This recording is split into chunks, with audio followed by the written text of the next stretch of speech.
आज हम आपको बताएंगे कि हमारा जो फ़ोन होता है आपके ज़माने का फ़ोन यानी जो भी एंड्रॉयड फ़ोन होते हैं उसमें टच सेक्शन चलते कैसे हैं। आपके पास अगर टच की प्रॉब्लम आती है तो उसे आप कैसे इजीली बना सकते हैं। तो आज हम आपको इसी टॉपिक पे बात करेंगे और इसी टॉपिक में समझाएंगे कि हमारे फ़ोन में टच की जो सप्लाई होती है कितनी सप्लाई होती है, कितने ट्रैक होते हैं, उसमें आपको जीआर क्या मिलेगा, उसकी वैल्यू क्या मिलेगी, जिससे हम समझें कि हमारी टच की सप्लाई, टच का ट्रैक ओके है। तो आ जाइए हम आपको समझाते हैं कि टच की सप्लाई चलती कैसे है। तो यहाँ पे टच को जो चलने के लिए होती है सबसे पहले जो मेन आईसी होती है सीपीयू, यानी जो सीपीयू का ट्रैक, सीपीयू ही हमारे टच को कंट्रोल करने का काम करता है सीपीयू। दूसरा उसको पावर देने का काम करता है पीएमयू। जो कि पीएमयू क्या काम करता है, पावर मैनेजमेंट यूनिट होता है, यानी उसको पावर देने का काम करता है। दूसरा इसमें जो कंपोनेंट आपको देखने को मिलेंगे, कुछ देखने को मिलेंगे आपको कैपेसिटर और रजिस्टर। रजिस्टर आपको 0 ओम के भी देखने को मिलेंगे और जो सीरियल क्लॉक सीरियल डाटा में 1.5 किलो का या फिर 2.2 किलो का ये रजिस्टर आपको देखने को मिल सकते हैं टच की सप्लाई में। तो इसकी सर्किट हम आपको बताएंगे कि ये सर्किट पूरी चलती कैसे है। एक लाइन आपको बताएंगे कौन से सर्किट पे, कौन सी ट्रैक पे आपको कौन सा रजिस्टर देखने को मिलेगा।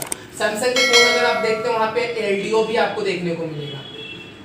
एलडीओ लो ड्रॉप आउटपुट होता है, इसके 4 पिन होते हैं, इसके बारे में भी आपको हम बताएंगे। तो आज ही इसकी सर्किट बनाते हैं।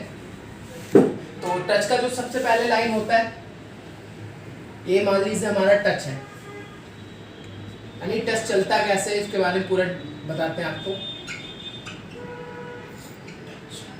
ठीक है, टच की जो सबसे पहले सप्लाई होता है इसका नाम होता है इंटरप्ट। आप किसी भी सर्किट या सिस्टमैटिक में देखेंगे तो उसमें आपको सबसे पहले इसका दिखेगा इंटरप्ट। इंटरप्ट का मतलब होता है इसकी खुद की एक सप्लाई, यानी जैसे हम लोगों का कुछ नाम है, मेरा नाम अमित है, आपका नाम जो भी है, उसके अकॉर्डिंग इसका जो यहाँ पे सेक्शन होता है ना सीपीयू के, वो उसी के अंदर से ट्रैक आता है जिसका नाम होता है इंटरप्ट। दूसरा इसका होता है रीसेट। तीसरा इसका होता है सीरियल डाटा। ये I2C लाइन होती है जो कि सीरियल डाटा के नाम से होती है। अभी इसका हम सर्किट नहीं बता रहे, अभी हम आपको बता रहे हैं कि ये सप्लाई कैसे जाती है, कहाँ से जाती है। इसके बाद मैं इसकी पूरी सर्किट आपको बना के दिखाऊंगा। दूसरा होता है सीरियल क्लॉक, एक होता है इसके बाद वीरेस वोल्टेज 1.8 या फिर 2.2, इनमें से दोनों में से कोई भी वोल्टेज हो सकती है क्योंकि अकॉर्डिंग टू टच।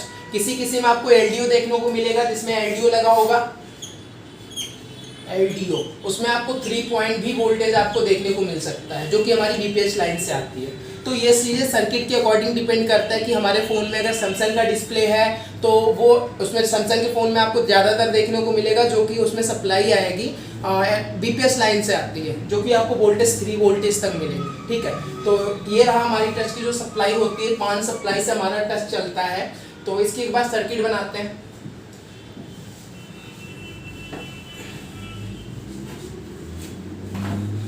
सबसे पहले एक टच बना लेते हैं हम। ये मान लेते हैं हमारा टच है। टच, अब टच को चलने के लिए 5 पिनें होती हैं।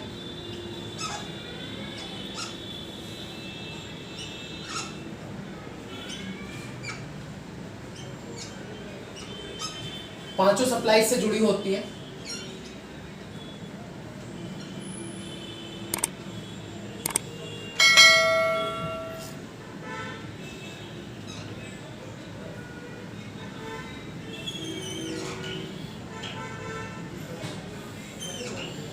एक होता है हमारा ग्राउंड होता है, ग्राउंड मीन्स इसका सिंबल आपको बना देते हैं हम। दूसरा अब यहाँ पे इसको वोल्टेज सप्लाई कौन सी होती है तो आपको हम पूरा दिखाते हैं।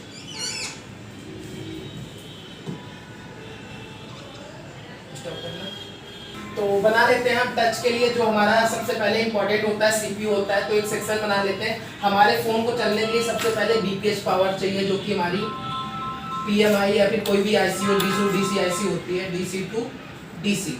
एक बैटरी कनेक्टर होता है, यहाँ से वी बैट की सप्लाई जाती है, वी बैट यहाँ से सबसे, उसके बाद जब सप्लाई जाती है पावर के पास जाती है।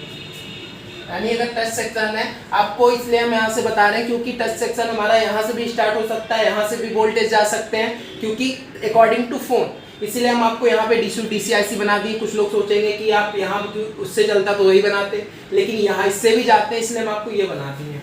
तो दूसरी जो हमारी आईसी होती है CPU, ठीक है। तो CPU, ये तीनों आईसी मिलकर हमारे टच को चलाती है। CPU उसको प्रोसेसिंग करने का काम करती है। तो आप कुछ कनेक्टर में कुछ साइड में आपको ऐसे देखने को मिलेगा। सबसे पहला जो ट्रैक जाता है वो जाता है हमारा इन ट्रैक। यहाँ पे आपको 0 ओम का रजिस्टर देखने को मिलेगा सीरीज में।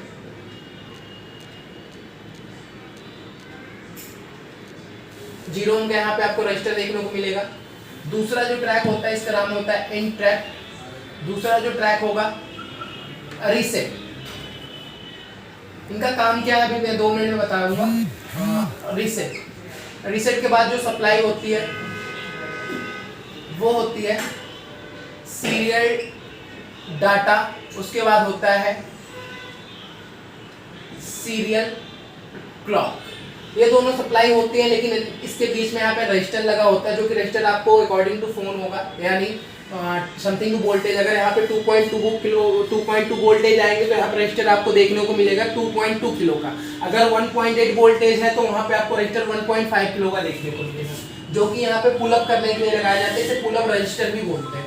तो सबसे पहले पीएमयू से जो वोल्टेज जाएगा उसको बना लेते हैं। पीएमयू से जो वोल्टेज जाएगी वीरेस 1.8 या फिर 2.2, इनमें से दोनों में से कोई भी हो सकती है, ये नहीं कि आपको यही मिलेगी।